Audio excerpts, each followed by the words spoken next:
අතිපූජනීය ගරුතර මහා සංඝරත්නයන් අවසරයි සෙසු පූජා ප්‍රසාදීන් වහන්සේලාගෙන් අවසරයි ගරු අග්‍රාමාත්‍යතුමනි හිටපු ජනාධිපතිතුමනි ගරු කතානායකතුමනි ගරු විපක්ෂ නායකතුමනි ගරු අමාත්‍යවරුනි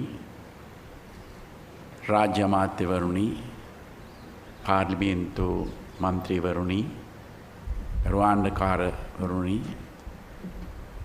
ගරු තානාපතිවරුනි මහා කොමසාරිස්වරුනි ජනාධිපති ලේකම්තුමා ප්‍රධාන සියලුම රාජ්‍ය නිලධාරීවරුනි ආරක්ෂක මාණ්ඩලික ප්‍රධානී සහ යුද හමුදාපතිතුමනි නාවික හමුදාපතිතුමනි ගුවන් හමුදාපතිතුමනි පොලිස්පතිතුමනි සිවිල් ආරක්ෂක දෙපාර්තමේන්තුවේ අධ්‍යක්ෂක ජෙනරාල්තුමනි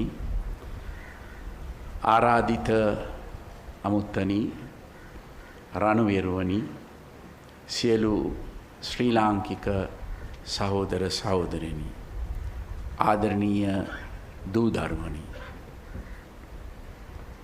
අපේ මව්බිම යටත් විජිතවාදීන්ගෙන් නිදහස ලබා අද වන විට වසර 73ක් වෙනවා. නිදහස දිනා ගැනීම සඳහා විවිධ කැපකිරීම් කළ සිංහල, දමිළ, මුස්ලිම්, මැලේ, බර්ගර් විවිධ ජන කොටස් වලට අයත් සියලුම නායකයන්ට අද දිනේ අපේ ගෞරවය පුද කරනවා. එමෙන්ම ජාතිය නිදහස හා ස්වෛරීත්වය වෙනුවෙන් දිවිපිදූ හා විවිධ කැපකිරීම් කළ රණවිරුවන් මා කෘතවේදීව සිහිපත් කරනවා. නිදහස ලබා ගත වූ වසර 73ක කාලය තුල අපි ජාතියක් වශයෙන් බොහෝ අභියෝගයන්ට මුහුණ දී තිබෙනවා. ආගමික හා වාර්ගික මතගැටුම්, ජාතිවාදී හා ත්‍රස්තවාදී ක්‍රියාකාරකම්, අනිසි විදේශ බලපෑම්, විවස්ථා අර්බුද වැනි ගැටලු රාශියකට අපි විටින් විට මුහුණ දුන්නා. ජාතික ආරක්ෂාව තහවුරු කිරීම, අපේ රටේ ජීවත් වන විවිධ ජනවර්ග අතර සැබෑ සංහිඳියාවක් ඇති කිරීම මෙන්ම දුප්පත්කම සහ මුලින්ම තුරන් කොට ශක්තිමත් ආර්ථිකයක් ගොඩනගා රටට තිරසාර සංවර්ධනයක් උදා කිරීමේ අභියෝගය තවමත් අප ඉදිරියේ තිබෙනවා. අපේ රටේ ජාතික උරුමයන්, පාරම්පරික සිරිත් විරිත්, ජාතිකත්වය හා දේශාභිමානය බරපතල තර්ජනයකට මුහුණ දී තිබුණ අවස්ථාවක මේ රට 69 ලක්ෂයකට අධික ජනතාව ජනාධිපතිවරයා වශයෙන් මා පත් කරගත්තේ දුර්වලව පැවති ජාතික ආරක්ෂාව යහලි තහවුරු කොට මව්බිම මුහුණ දී තිබුණු අභියෝගයන් ජය ගැනීම සඳහා නායකත්වය දෙන්නයි. මම සිංහල බෞද්ධ නායකයෙක්. එය ප්‍රකාශ කරන්නට මම කිසිවිටකත් මැලිවන්නේ නැහැ. මම මේ රට පාලනය කරන්නේ බෞද්ධ ඉගැන්වීම් වලට අනුවයි. සෑම ආගමකටම සෑම ජාතියකටම නිසි ගරුත්වය ලබා දෙන අවිහිංසාවාදී සාමකාමී බෞද්ධ දර්ශනය තුළ අපේ රටේ සෑම ආගමිකයෙකුටම සෑම ජාතිකයෙකුටම රටේ පවතින නීති රාමුව තුළ එක හා සමාන නිදහස භුක්ති විඳීමේ අයිතිය තිබෙනවා. දේශීයත්වය අගයන රටේ ස්වෛරීත්වය සුරකින ජාතික නායකත්වයකට එරෙහිව ජාතිද්‍රෝහි බලවේග එක් වී කඳවුරු බැඳ ගැනීමත් තම අරමුණු ඉටු කර ගැනීම සඳහා දේශීය මෙන්ම විදේශීය බලවේග සාය පැතීමත් හැම විටම සිදු වෙනවා. මෙය ඉතා සූක්ෂම ලෙස විවිධ බොරු ප්‍රචාර හරහා ජනතාව නොමග යවන්නට කටයුතු කරනවා.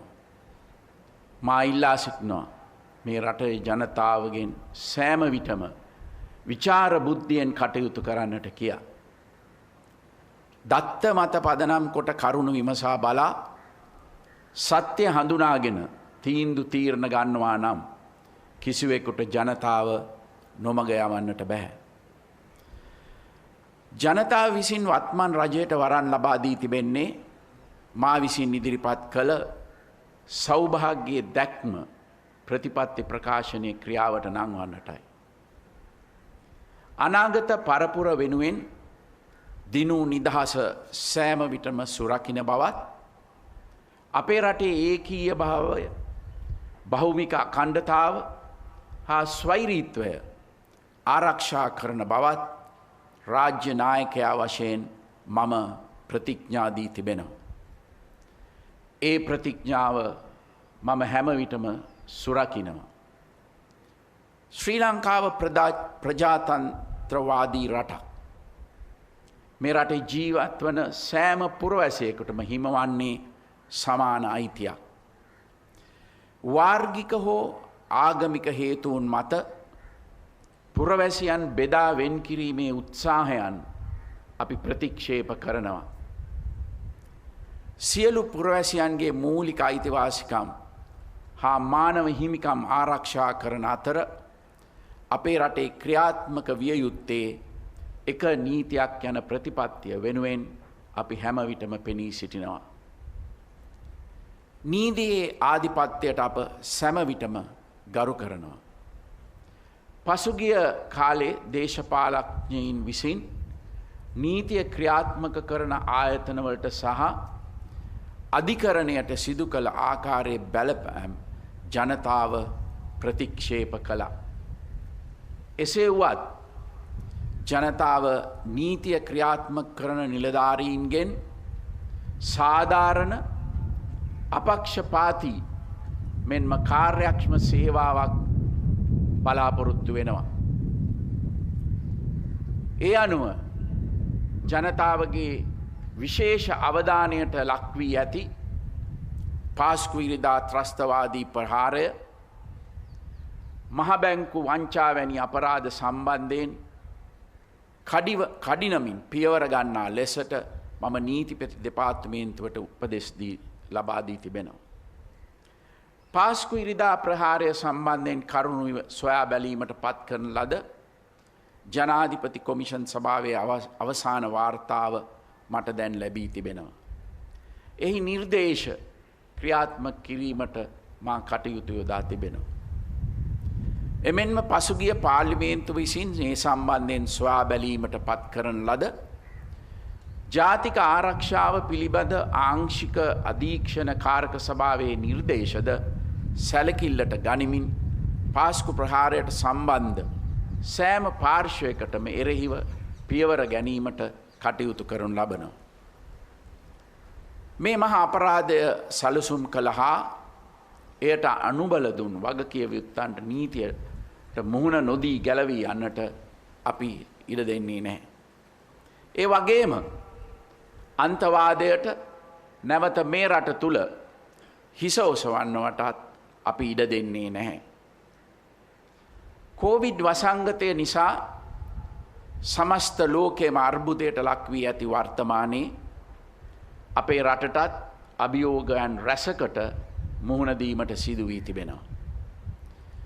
වසරකට වැඩි කාලයක් තිස්සේ මෙම වසංගත තත්ත්වය රටේ ආර්ථික සංවර්ධන ක්‍රියාවලියට වගේම ජන ජීවිතය සාමාන්‍ය පරිදි පවත්වාගෙන යාමටත් බාධාවක් වී තිබෙනවා.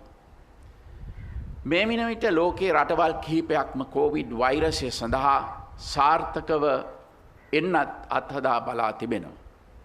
මෙම එන්නත් ලංකාවට කඩිනමින් ලබා ගැනීමට සහාය දෙන ලෙස මම ඉන්දියාවේ චීනයේ හා රුසියාවේ නායකයන්ගෙන් ඉල්ලීම් කළා. ඒ වගේම රජය ලෝක සෞඛ්‍ය සංවිධානය සමග මේ සම්බන්ධයෙන් සාකච්ඡා කළා. ඒ අනුව මේ වෙටවිනත් එක් එන්නතක් ලංකාවට ගෙන්වා එය අපේ ජනතාවට ලබා දීම ආරම්භ කොට තිබෙනවා. එන්නත් කරණය නොකඩවා නොනැමති ඉදිරියට ගෙන යාමට කටයුතු යොදා තිබෙනවා. වත්මන් ගෝලීය අර්බුදය හමුවේ සෑම රටක්ම පාහේ ඉගෙනගත් වැදගත් පාඩමක් වූයේ ශක්තිමත් දේශීය නිෂ්පාදකයන් පිරිසක අවශ්‍යතාවයයි. ආහාර සුරක්ෂිත භාවය හා ස්වයංපෝෂිත භාවය තහවුරු කර ගැනීම සඳහා දේශීය කර්මාන්ත යල නගා සිටුව යුතු යන අපේ ප්‍රතිපත්තියේ කාලෝචිත බව හා නිවැරදි බව මෙන් තවදුරටත් පැහැදිලි වුණා. පොහොර නොමිලේ ලබාදීම වී සඳහා සාතික මිල රුපියල් 50 දක්වා ඉහළ නැංවීම ගොවි ණය කපා හැරීම රටපුරා වැව් දහස් ගණනක් ප්‍රතිසංස්කරණය ආරම්භ කිරීම ගෙවතු වගාව හා නාගරික ගොවිපොළවල් වර්ධනය වැනි උත්තේජනයන් නිසා රට තුළ ඇති වූ කෘෂිකාර්මික පුනරුදය ඉදිරියටම ගෙන යන අතර නව තාක්ෂණය භාවිතයෙන් දිරිමත් කිරීම හරහා කෘෂිකාර්මික ඵලදායීතාව වර්ධනය කිරීමට අපි කටයුතු කරනවා. වී බඩඉරිඟු ධාන්‍ය වර්ග අල ලුණු නිෂ්පාදනය දිරිමත් වන ලෙස ආනයනය බදු කළමනාකරණය කොට දේශීය වශයෙන් නිෂ්පාදනය කළ හැකි කහ වැනි නිෂ්පාදනවලට ආනයන සීමා පනවා ගම්මිරිස් වැනි භෝග ප්‍රතිඅපනයන සීමා කොට දේශීය ගොවියා ශක්තිමත් කිරීමට ගත් තීන්දුවල සාර්ථක ප්‍රතිඵල මේ වෙන විටත් ලැබෙමින් පවතින. දේශීය නිෂ්පාදනය වැඩි වී අපනයන අවස්ථාවන් පුළුල් වී තිබෙනවා. දේශීය ගොවියා ආර්ථික වශයෙන් ශක්තිමත් කිරීම සඳහා ගොවියා ව්‍යවසායකෙක් බවට පත් කළ යුතු බව මා හැම විටම ප්‍රකාශ කොට ඇති අතර කෘෂිකර්මාන්තය රටට විශාල විදේශ විනිමයක් ගෙනෙන ශේෂ්ත්‍රයක් ලෙස තවදුරටත් සංවර්ධනය කිරීම අපේ අරමුණයි. ආර්ථික සංවර්ධනයේදී කර්මාන්ත සහ සේවාංශවල පවතින වැදගත්කම අපි අමතක කළ නැහැ. පසුගිය කාලය තුළ මෙම ශේෂ්ත්‍රයන් සඳහා තීරුබදු සහන ලබා දෙමින් පොලි අනුපාතයන් අඩු කරමින් කර්මාන්ත සහ සේවාංශ දිරිමත් කිරීම සඳහා රජය පියවර ගත්තා. බතික්, වේවැල්, මැටි, ස්වර්ණාභරණ වැනි පාරම්පරික කර්මාන්ත නගා සිටුවීම සඳහා පිහිටවන ලද රාජ්‍ය අමාත්‍යාංශ හරහා මේ වන විටත් විශාල ප්‍රගතියක් අත්කරගෙන තිබෙනවා. අපේ රටේ ආර්ථිකයේ විශාල කාර්යභාරයක් ඉටු කරනු ලබන සුළු හා මධ්‍යම පරිමාණ ව්‍යවසායකයන්ට සහ ස්වයං රැකියාවල නියුතු පුද්ගලයන් සඳහා ඉතා අඩු තනි ඉලක්කමේ පොලියකට ණය පහසුකම් සැලසීම ඔවුන්ට අවශ්‍ය අනුමැතීන් ලබා ගැනීමේ ප්‍රමාදයන් අවම කිරීමට ක්‍රියා කිරීම වගේම ඔවුන්ට අවශ්‍ය කරන පුහුණුව ලබා දීමට වැනි කරුණුවලටත් අපි අවධානය යොමු කළා. ඉදිකිරීමේ කර්මාන්තයට උත්තේජනයක් ලබා දීම අක්‍රීය වූ ආර්ථිකයක් යලි සක්‍රිය කිරීමට යොදා ඇත හැකි සාර්ථක උපාය මාර්ගයක්.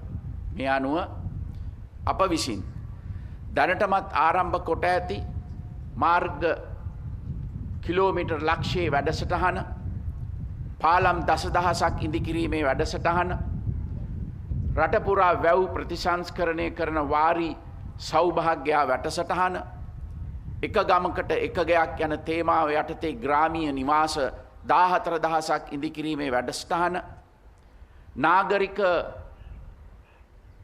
පැල්පත්වාසීන්, අඩු ආදායම්ලාභීන් සහ මැදි ආදායම්ලාභීන් වෙනුවෙන් නිවාස ලක්ෂයක් ඉදිකිරීමේ වැඩසටහන, වතු ප්‍රජා වෙනුවෙන් නිවාස 4000ක් ඉදිකිරීමේ වැඩසටහන, රටපුරා ජනාකීර්ණ ප්‍රදේශවල ඇවිදින මන්තීර් ගොඩනැගීම වැනි ව්‍යාපෘති මහජන සුබසාධනයට හේතු වෙනවා මෙන්ම ආර්ථිකය යළි සක්‍රිය කිරීමටත් ඍජු දායකත්වයක් සපයනවා.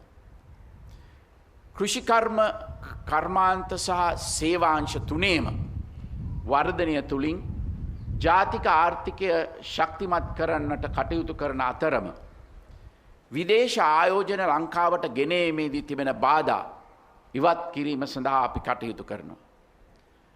රටේ ආර්ථික මර්මස්ථාන විදේශිකයන්ට විකුණන්නේ නැත යන ප්‍රතිපත්තිය නොවෙනස්ව පවතින අතර ලංකාවට විදේශ ආයෝජකයන් ගෙන්වා ගැනීමට බාධා කිරීම සඳහා විවිධ ව්‍යාපෘතීන් සම්බන්ධයෙන් වැරදි අර්ථකථනයන් ඉදිරිපත් කරන්නන්ගේ දේශපාලන යටි අරමුණු බහුතර ජනතා විචාර බුද්ධියෙන් විමසා බලනු ඇතැයි අපි විශ්වාස කරනවා.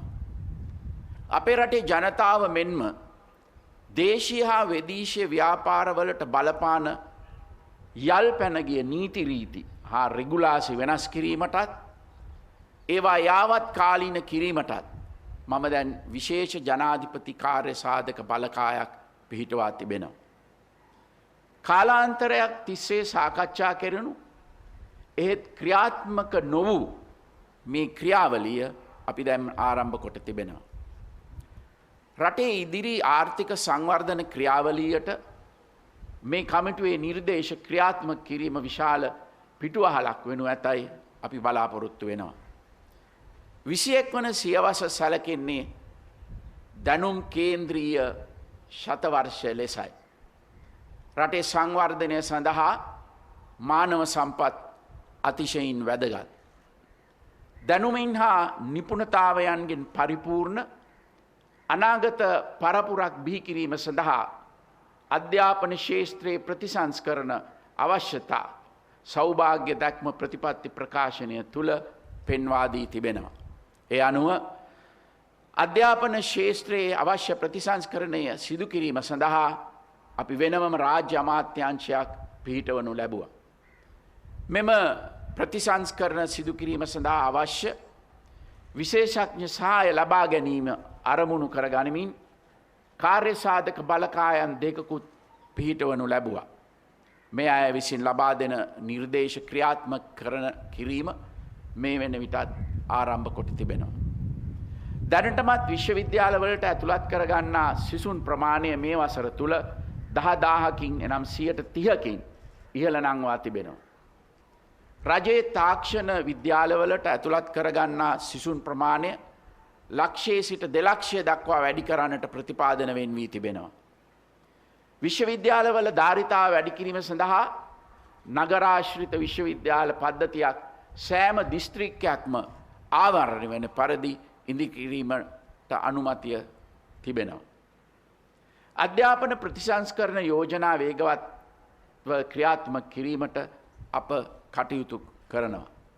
ඒ අනුව ඉදිරි වසර කිහිපය තුළ අධ්‍යාපන ශාස්ත්‍රයේ සැලකිය යුතු ගුණාත්මක ප්‍රගතියක් අත්කර ගැනීමට අපි බලාපොරොත්තු වෙනවා. නූතන ලෝකයේ තුළ අපේ ආර්ථික අරමුණු යථාර්ථයක් කිරීමට නම් අප රට තුළත් නව තාක්ෂණයෙන් සන්නද්ධ සමාජයක් බිහි කළ යුතුමයි. තරංගකාරීත්වය ජය ගැනීම සඳහා කෘෂිකර්මය කර්මාන්ත සහ සේවා යන සියලු ශාස්ත්‍රවලට අනාගතයේදී තාක්ෂණය පදනම් කරගන්නට සිදුවෙනවා. එයට සහාය වීම සඳහා ජනතාවගේ ජීවන තත්ත්වය ඉහළ නැංවීමට ඉවහල් වන තාක්ෂණික නව්‍යකරණ සංස්කෘතියක් ගොඩනැගීමට අපි බලාපොරොත්තු වෙනවා. සෞභාග්‍ය දැක්ම ප්‍රතිපත්තිවලට අනුව ආර්ථික සංවර්ධනය සඳහා රාජ්‍ය සහ පෞද්ගලික අංශ දෙකෙහිම තාක්ෂණය භාවිතය ප්‍රවර්ධනයටත් නවෝත්පාදන දිරිගැන්වීමටත් රජය විශාල සහායක් ලබා දෙනවා. තාක්ෂණ ශාස්ත්‍රවලට බදුසාන රැසක් මේ වන විටත් ලබා දී තිබෙනවා. තාක්ෂණය වෙනුවෙන්ම වෙනම අමාත්‍යංශය පිහිටුවා මගේ යටතට පවරා ගැනීමට පසුගිය දිනවල කටයුතු කළා. මෙම අමාත්‍යාංශය හරහා තාක්ෂණ ශේත්‍රයේ දියුණුවට අවශ්‍ය ප්‍රතිපත්ති සකස් කිරීම හා ඒ සඳහා අවශ්‍ය නීති රීති රාමුව සකස් කිරීම මෙන්ම රාජ්‍ය යාන්ත්‍රණය හා වෙළඳපොළ ක්‍රියාවලිය සරල කිරීම දැනුම හුවමාරුවේ මෙවලමක් ලෙස තොරතුරු තාක්ෂණය භාවිතයෙන් ඩිජිටල් ආණ්ඩුකරණය පුළුල් කිරීම වැනි කරුණුවලට අවධානය යොමු වෙනවා. තාක්ෂණ ශේත්‍රයේ ව්‍යවසායකත්වය දිරිගැන්වීම සඳහා කඩිනමින් ව්‍යාපාර ආරම්භ කිරීමට සියලු පහසුකම් ඇති තාක්ෂණික උද්‍යාන 5ක් තෝරාගත් දිස්ත්‍රික්ක 5ක ආරම්භ කිරීමට දැනටමත් ක්‍රියා කොට තිබෙනවා. මෙවැනි උත්තේජන හරහා තාක්ෂණ ශේත්‍රය තුළ පුනර්ජීවනයක් ඇති කිරීමට අපිට අවස්ථාවක් ලැබෙනවා. මා මෙතෙක් කී සියලු දේ කළේ සමස්ත ලෝකයම අකර්මණ්‍ය කළ කෝවිඩ් වසංගතයටත් මුහුණ දෙන ගමන් වසරක වැනි කෙටි කාලයක් තුල බව අමතක නොකරන ලෙස මම මේ රටේ බුද්ධිමත් ජනතාවගෙන් ඉල්ලා සිටිනවා. වසරකට ඇමරිකානු ඩොලර් මිලියන 4500ක් පමණ විදේශ විනිමයක් රටට ලබා දුන් සංචාරක ක්ෂේත්‍රයේ මේ රටේ ලක්ෂ 30කට ආසන්න පිරිසකට ඍජු සහ වක්‍ර රැකියා සැපයුවා. මේ අය අද තම ජීවිකාව කරගත නොහැකිව දැඩි අසීරුතාවන්ට පත්ව සිටිනවා. හැකි ඉක්මනින් අපි මේ අයට විසඳුම් ලබා දිය යුතුයි. ඒ නිසා සෞඛ්‍ය මාර්ගෝපදේශ දැඩි ලෙස අනුගමනය කරමින් විධිමත් සැලසුමක් යටතේ සංචාරක ව්‍යාපාරය පියවරෙන් පියවර යලි ආරම්භ කිරීමට අපි කටයුතු කර තිබෙනවා. මම හැමදාමත් පරිසරයට ආදරය කළ කෙනෙක්. එදා නාගරික සංවර්ධන අමාත්‍යාංශයේ ලේකම්වරයා වශයෙන් සිටියදී නගර අලංකරණය, නිවාස සංවර්ධනය, ඇවිදින මංතීරු හා නාගරික උද්‍යාන සකස් කිරීම වැනි සියලු ව්‍යාපෘතිවලදී පරිසරය ආරක්ෂා කරමින් ඒ සංවර්ධන කටයුතු කරන්නට මම කටයුතු කළා. අදත් මගේ රජය අනාගත පරපුර වෙනුවෙන් පරිසරය ආරක්ෂා කිරීමට විශේෂ අවධානයක් යොමු කොට තිබෙනවා. නාගරික වන උද්‍යාන ඉදිකිරීම, හරිත නගර සැලසුම්කරණය, හරිත ව්‍යාපෘති, ජාතික රුක්රෝපණ වැඩසටහන්, ඇලමාර්ග හා වැව් අමුණු ප්‍රතිසංස්කරණය, පුරන් කුඹුරු යලි අස්වැද්දීම, කාබනික පොහොර භාවිතය ප්‍රවර්ධනය, ප්ලාස්ටික් භාවිතය සීමා කිරීම වැනි සියලු දේවල් වලින් පෙනී යන්නේ මේ රජයේ තිරසාර පරිසර කළමනාකරණ ප්‍රතිපත්තිය ක්‍රියාවට නැගෙන ආකාරයයි. ජනතා කේන්ද්‍රීය ආර්ථික ප්‍රතිපත්තිය තුල මූලික පදනම වී තිබෙන්නේ ආර්ථික නිදහසකින් තොරව ආර්ථිකයේ සැබෑ ප්‍රතිඵල අත්කරගත නොහැකි බවයි. දුප්පත්කම තුරන් කිරීම, සියලු පුරවැසියන්ට දියුණු වීම සඳහා සම අවස්ථාවන් ලබා දීම, දේශීය ව්‍යාපාරකීන් ගොඩනැගීම යන්නේ රජයේ අරමුණු ඉටකර ගැනීම සඳහා අපිට පිරිසිදු හා කාර්යක්ෂම රාජ්‍ය සේවයක් අත්‍යවශ්‍ය වෙනවා. මෙරට රාජ්‍ය සේවය සමස්ත රට පුරා විසුරුණු ශක්තිමත් යාන්ත්‍රණයක්. මේ ලෝකයේ බොහෝ රටවල නොමැති විශාල අවස්ථාවක්. එබැවින් ඒ ශක්තිමත් යාන්ත්‍රණය විසින් රටේ තීරණ ගැනීමේ ක්‍රියාවලියේදී ඉහළ දායකත්වයක් ලබා දෙනු ඇති බවට අපි අපේක්ෂා කරනු ලබනවා. එසේ වුවත් වර්තමානයේ සෑම ස්තරයකදීම තීරණ ගැනීමේ දුර්වලතාවයක් අපිට දකින්නට ලැබෙනවා. ඉතා සරල ආයතනික කටයුතු සම්බන්ධ තීරණවලදී පවා නිලධාරීන් විසින් තීරණ නොගෙන ඒවා අමාත්‍ය මණ්ඩලයට යොමු කරනු දක්නට ලැබෙනවා. සෑම කාරණයකටම චක්‍රලේඛන උපදෙස් බලාපොරොත්තු වෙනවා. තමන්ට තීරණ ගැනීමට හැකි සීමාව තුල වුවද තීරණ ගැනීමට පැකිලෙනවා. මේ තත්ත්වය වෙනස් නොකරගතහොත් රට ඉදිරියට ගෙනියන්නට ඉතා දුෂ්කර වෙනවා. නිවැරදි තීන්දුවගෙන රට වෙනුවෙන් වැඩ කරන රාජ්‍ය සේවයක් තවදුරටත් ආරක්ෂා කිරීම සඳහා අවශ්‍ය කරන නීති ප්‍රතිසංස්කරණය මේ වනටත් සකස් වෙමින් පවතිනවා. එනිසා සේවා සැපයීමේදී මහජනතාවට බාධාකාරී වන සීමාවන් සහ ක්‍රමවේදයන් ලිහිල් කර ගැනීමෙන් රාජ්‍ය යාන්ත්‍රණය ක්‍රියාත්මක කරන ලෙස වගකිය යුතු සියලු දෙනාගෙන් මම ඉල්ලා සිටිනවා. ගම සමග පිළිසඳරහක් වැඩසටහනට මම පුද්ගලිකව සක්‍රියව සම්බන්ධ වන්නේ ග්‍රාමීය සංවර්ධනය රජයේ මූලික ප්‍රමුඛතාවක් නිසයි. සෞභාග්‍යයේ දැක්ම ප්‍රතිපත්ති ප්‍රකාශනයේ සඳහන් වන ජනතා කේන්ද්‍රීය ආර්ථික ප්‍රතිපත්ති බිම් මට්ටමේ ක්‍රියාවට නැංවීමේදී දිස්ත්‍රික් සහ ප්‍රාදේශීය මට්ටමේ රාජ්‍ය යාන්ත්‍රණය ඉතා වැදගත් වෙනවා. මෙම සංවර්ධන ක්‍රියාවලියේදී ආණ්ඩුකාරවරුන් දිස්ත්‍රික් ලේකම්වරුන් ප්‍රාදේශීය ලේකම්වරුන් සෞඛ්‍ය වෛද්‍ය නිලධාරීන්ගේ සිට ග්‍රාමීය මට්ටමේ සේවා සපයන ග්‍රාම නිලධාරීන් සමෘද්ධි නිලධාරීන් කෘෂිකර්ම පර්යේෂණ සහ නිෂ්පාදන සහකාර නිලධාරීන් පවුල් සෞඛ්‍ය සේවා නිලධාරීන් සංවර්ධන නිලධාරීන් ආදී වශයෙන් සෑම රාජ්‍ය නිලධාරියෙකුටම පැහැදිලි වගකීමක් පැවරෙනවා. කොරෝනා වසංගත තත්ත්වය තුළ රෝගය පාලනය සහ අනෙකුත් සේවා සම්පාදනයේදී ඔවුන් සියලු දෙනා අපිට ලොකු ශක්තියක් වුණා. ඒ වගේම රටේ ආර්ථික සංවර්ධන අභියෝගයන් ජය ගැනීමේදීද රාජ්‍ය සේවකයන්ගේ උපරිම දායකත්වය අපි අපේක්ෂා කරනවා. ජාතික මට්ටමේ කටයුතු වලදී මෙන්ම ග්‍රාමීය සංවර්ධනයේදී දේශපාලන නායකත්වයට විශාල වගකීමක් තිබෙනවා.